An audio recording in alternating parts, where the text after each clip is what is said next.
vois tout ce qui t'entoure, tout ce que tu vis. Amen. Beaucoup de personnes disent, je veux voir pour le croire. Mais ce n'est pas la façon de faire de Dieu. Dieu dit, il faut d'abord croire pour voir. Amen. Amen.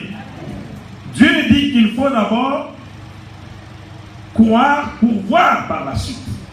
Amen. Disons Amen. Amen. La Bible dit, nous ne devons pas nous affectionner des choses d'en bas. La fois passée, j'ai parlé, je disais qu'il y a des gens qui n'ont pas compris quand le Christ dit à quoi ça sert à un homme de gagner le monde s'il a perdu son âme. Pour une raison ou une autre. Parce que, regardez, je vous ai donné le cas de Paul l'autre fois. Paul avait une écharpe dans sa chair. Il dit que c'était un ange de Satan qui était là pour le souffler, pour l'empêcher de s'enorgueillir.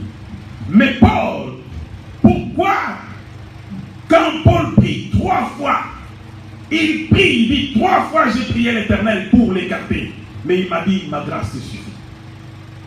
Car je me glorifie dans tes faiblesses. Pourquoi? Parce que Paul avait beaucoup d'orgueil. Paul, même quand il décrit ce qu'il était, il dit, je suis né hébreu. Amen. Je suis de la race de Benjamin. Je suis ceci, israélite. Devenu romain quant à choses, tout ça, on lui avait donné la citoyenneté romaine. Paul se croyait quelqu'un. Mais quand le Christ a abaissé Paul, il a arrivé à sa plus simple expression. Dieu a laissé l'ange de Satan en train de travailler Paul. Amen. Et il dit que c'était comme une écharpe dans sa chair. Dieu n'a pas souhaité enlever l'écharpe. Il a laissé Paul dans ces conditions. Pourquoi? Parce que Paul, si Dieu avait enlevé, il eut un homme qui fut enlevé jusqu'au 3e ciel. Il vit des choses ineffables qui lui ont permis d'exprimer. C'est-à-dire qu'il avait vu des visions, il avait vu des choses. Mais à cause de cela, il pouvait s'enorgueillir. Mais la Bible dit que, pour lui-même dit, pour que je puisse m'enorgueillir, à cause de la grandeur de ces révélations, il m'a été mis une écharpe dans la chair. Alléluia. Alléluia. Il m'a été mis une écharpe dans la chair, un ange de Satan pour me souffleter et m'empêcher de m'enorgueillir. Il peut arriver des problèmes dans la vie où la personne reste là. La personne gémit, la personne souffre, mais Dieu ne donne pas la solution à la personne. Pourquoi? Parce que la personne a aussi un autre problème. Alléluia. Alléluia. Mais il faut bien regarder, bien aimé. Dieu n'est pas une... Quand les gens décrivent Dieu, au moment où ils sont dans des difficultés, les gens pensent que Dieu est comme un homme. Et les gens donnent toutes sortes de noms à Dieu. Ils pensent que non, comment Dieu ne me regarde pas moi. Dans leur cœur, ils pensent que Dieu est méchant. Dieu n'est pas méchant. Dieu est bon. Dieu veut du bien pour nous. Dieu veut, même sa puissance, Dieu veut la mettre à notre disposition. Dieu veut nous faire du bien. Mais ce qui se passe, c'est quoi, bien aimé? À chaque instant que Dieu vient vers nous pour nous faire du bien, le problème, ce n'est pas Dieu. Ce n'est pas l'église dans laquelle tu parles. Ce n'est pas ton pasteur. Le problème, c'est toi-même. Amen. À chaque instant que tu as des difficultés dans la vie, il faut te regarder. J'avais dit l'autre fois de faire quoi? De se regarder dans la main, n'est-ce pas? La vie et la mort sont dans tes mains. C'est ton choix, ce sont les choix que tu fais. C'est l'inclination de ton cœur. C'est ce que tu veux dans ta vie. Amen. Amen. Mais l'apôtre Paul dit, nous ne perdons pas courage. Malgré les difficultés, malgré les problèmes qui arrivent, malgré tout ce qui t'entoure dans ta vie, nous ne perdons pas courage. Nous ne perdons pas courage.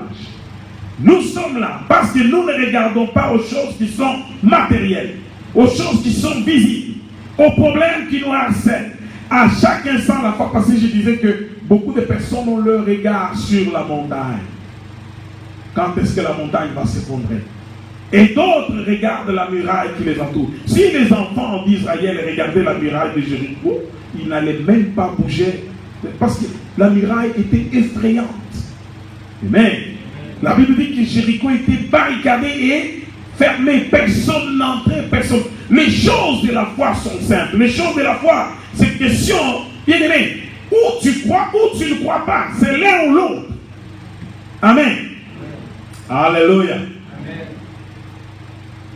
Vous savez, le niveau, la dimension dans laquelle chaque personne parmi nous ici doit monter, ce n'est pas toujours rester en train de... nous sommes des aigles, nous ne sommes pas des poules. Nous ne devons pas continuer à nous contenter de miettes ou donner à Dieu des miettes. Amen. Alléluia.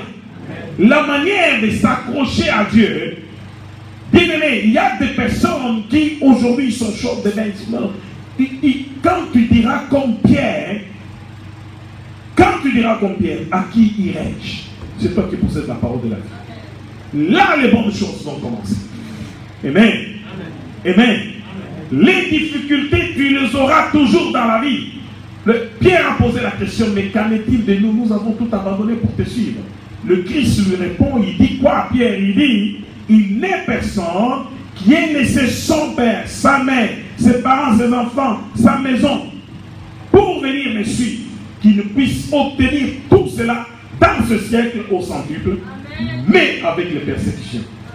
Et dans le siècle à venir, la vie, mais il n'a pas omis les persécutions. Il a dit, moi, et moi vert, on me fait ça, mais vous les boissez. Les gens, à cause des difficultés de la vie, à cause des problèmes qui arrivent, d'autres ont fait fausse route, d'autres ont quitté les choses de Dieu, d'autres ont commencé à murmurer, d'autres ont commencé bien aimer. Les murmures ont fait que beaucoup d'enfants de Dieu ont péri dans le désert. Le murmure que vous voyez ici. Alléluia. Alléluia. Mais ce que je suis venu te dire cet après-midi, bien aimé, c'est de plus regarder vers les choses invisibles. Quand tu es malade, vous savez, ce matin j'étais très faible. Je me demandais même si j'allais venir. Amen. Parce que j'étais dérangé par la grippe tout le week-end. Amen. Alléluia.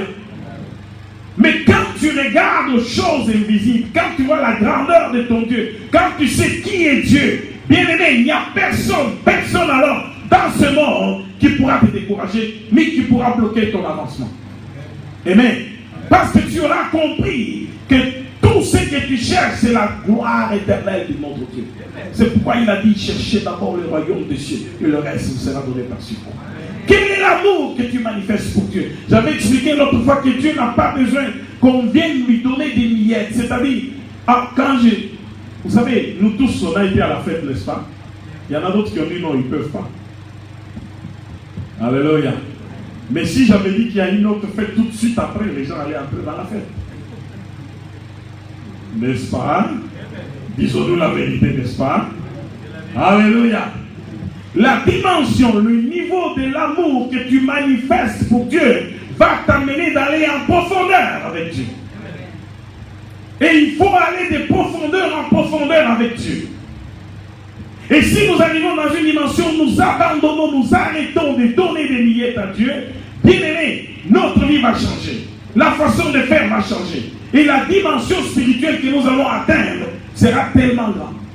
Et mon souci cet après-midi, c'est de nous faire comprendre que nous devons regarder à ce qui est invisible. La grandeur de Dieu, les anges de Dieu. Mais il y a des gens qui sont très insensibles jusqu'à leur propre salut, ils ne savent même pas c'est quoi. Mais je parlais à et M. Stein Québécois dernièrement, il me disait, non, moi quand je mourrai, je serai comme du fumier, n'importe quoi, là c'est fini, ça s'arrête là. Hein? Tu ne t'es pas donné la vie, tu ne connais même pas où tu étais, tu t'es retrouvé en train de vivre. Tu penses qu'après ta vie, c'est toi qui vas décider? Parce que tu as eu la conscience d'avoir une vie. Tu dis non, quand je mourrai, c'est fini, ça s'arrête là. Ça ne va pas s'arrêter, ça fait que commencer.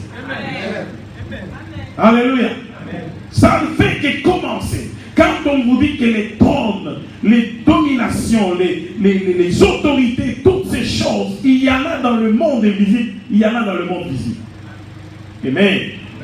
Et combien de personnes vont chercher ces puissances dans le monde invisible? Malheureusement, ils vont du côté du diable.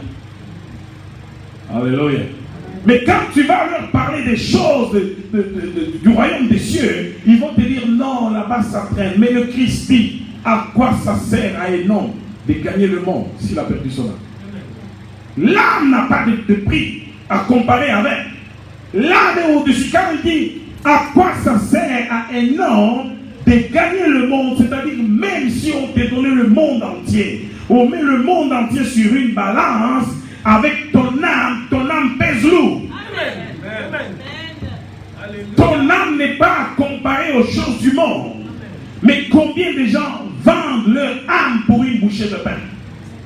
Combien de personnes courent vers le diable pour lui dire, nous voudrions t'adorer, prends notre âme, mais nous voudrions avoir l'argent du monde. Et combien de personnes possèdent beaucoup d'argent dans ce monde? Ils le possèdent, mais ils ne sont jamais heureux. Combien? Alléluia. Alléluia. Il y a des enfants qui me montraient, qui me parlaient dernièrement d'un monsieur qui il est milliardaire. Alors, toutes sortes de voitures, il a des Lamborghini, des ci, des ça, de toutes sortes. Et il ne roule même pas là-dedans. Quand il sort, il les regarde. Mais tu deviens malade. Alléluia. Amen, amen. Qu'est-ce qu'on te donnera dans ce monde qui dépasse ton âme? Qu'est-ce qu'on peut te donner dans ce monde qui dépasse Dieu? Amen, amen. Amen, amen. Bien-aimé, il n'y a rien à évaluer avec Dieu. Tous les plaisirs de la terre restera. Tout ce que nous avons dans ce monde restera. Tout ce que nous mangeons, tout ce que nous... Bien-aimé, même les maisons que nous avons, le jour où nous allons chanter pour toi, nous allons t'amener, oh, alléluia, alléluia. On va te mettre dans un petit puits. Finis l'affaire. Et tu laisses tout. À quoi ça sert? Où est-ce que tu poses ton regard? Où est-ce que tu regardes, bien-aimé? Vers les choses de ce monde? La femme de Lot, quand elle sortait de Sodome et Gomorrhe, elle devait sauver sa vie. Nous parlons de la femme de Lot, mais nous tous, à chaque instant, quelle est la vie que nous menons? La femme de Lot avait le regard sur Sodome et Gomorrhe. Il disait des belles villes comme ça. Pourquoi nous devons? Mais l'ordre était donné, ne regardez pas en arrière. Et une fois qu'il a regardé, il a été transformé en quoi? En statue de saint. Alléluia. Amen, amen. Je disais que, mon frère, tu viens.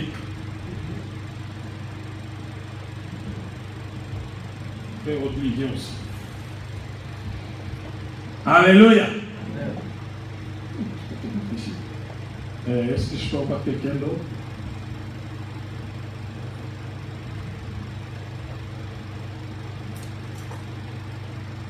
Amen.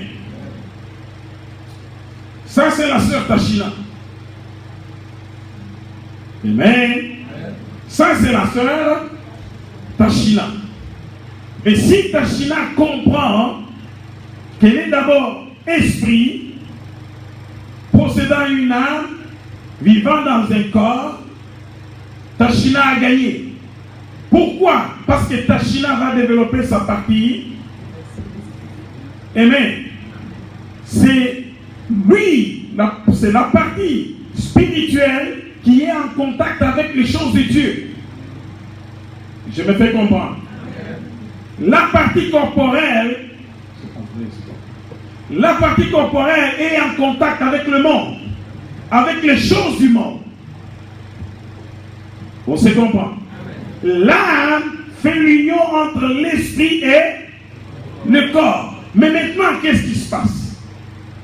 Si Tachina, telle qu'elle est là, elle décide en elle-même que non, c'est le monde qui est bon pour moi. Parce que l'homme, je vous ai dit que l'homme est un être, vraiment même les anges ne comprennent pas. Les anges regardent vers l'homme, ils se disent, qu'est-ce que Dieu veut encore nous faire? L'homme a la même nature que les anges. L'homme est esprit. Est-ce que vous me suivez? Mais Dieu prend cet esprit, il l'emprisonne dans une case de boue. Et il limite même ses possibilités. Et il dit aux anges, vous devez le servir. Les anges ne comprennent rien. Alléluia. Vous devez le garder, vous devez le servir. Alors les anges se disent, mais on ne comprend rien. Est-ce que ils veulent comprendre la sagesse de Dieu? Ils n'y comprennent rien. Parce que personne n'a jamais compris la sagesse de Dieu. Alléluia. Alléluia. C'est comme ce que je disais hier, que le dernier être que Dieu crée encore, c'est qui? La femme. Vous vous imaginez quand il y a un architecte qui a fait des maisons, qui fait la dernière, il a fait comment? Non, c'est vrai, qui a dit non? Alléluia. Donc la femme, c'est un chef-d'œuvre. Tu vas dire que Pasteur Jacques est féministe. Non, c'est un chef-d'œuvre de Dieu. Malgré tout ce que le diable a voulu mettre. Non, la femme, c'est un chef-d'œuvre de Dieu. Dieu a pris du temps pour faire la femme. De la même manière qu'il a pris du temps pour faire Lucifer, il a pris du temps pour faire la femme. Amen. L'homme est tiré de quelque chose de dur, l'argile. Mais la femme est tirée de quelque chose de doux. C'est comme ça, mes soeurs, ne soyez pas... Non, vous devez avoir la douceur. Parce que vous êtes tirés de quelque chose de doux, là, sur la tête. C'est pourquoi quand une femme est vulgaire ou elle devient un peu bizarre, les gens s'étonnent. Mais c'est une femme, mais pourquoi elle est comme ça? Alléluia. Parce que ce n'est pas sa nature. Dès le commencement, Dieu l'a faite douce, bonne. Amen. C'est pourquoi il est mère. Il n'est pas mère pour rien. La patience que possède une femme même devant les enfants. Moi, parfois, ça me sort de la tête. La femme, viens. Moi, j'ai dit, mais elle peut supporter au-delà. J'ai vu la petite Teila, comment elle tenait même la soeur. Je dis, moi, j'ai dit, mais Désiré, on lui dit, allez, viens ici. Mais non. Alléluia. Amen. Les femmes ont une patience hors limite. Amen. Je vous ai dit que je supporte même là-dessus, ce n'est pas notre prédication. Bien-aimés, écoutez-moi ce que je vais vous dire aujourd'hui. Dieu, quand il a fait l'homme, la partie lumineuse, l'esprit qui est dans l'homme est tellement lumineuse, lumineux que même les anges, quand ils regardent, disent, mais il est comme nous, mais pourquoi il est bloqué là-dedans? Ils ne comprennent pas. C'est la sagesse infinie de Dieu. Mais Dieu dit, nous l'avons fait à notre image, à notre ressemblance. Il a la possibilité de dire oui et de dire non. Les anges n'ont pas cette possibilité. Les anges déchus sont déchus. Ils ne connaissent que le mal. Même si tu me dis, ah, j'ai vu comment les musulmans disent des dîmes, ou Dina, je l'ai voulu me donner l'argent. Non, il va te couper la tête en air. Il peut te donner un gâteau, tu le manges, mais au fond, il y a un poison. Quand tu finis le gâteau, tu meurs avec. Parce qu'ils ne connaissent pas le bien.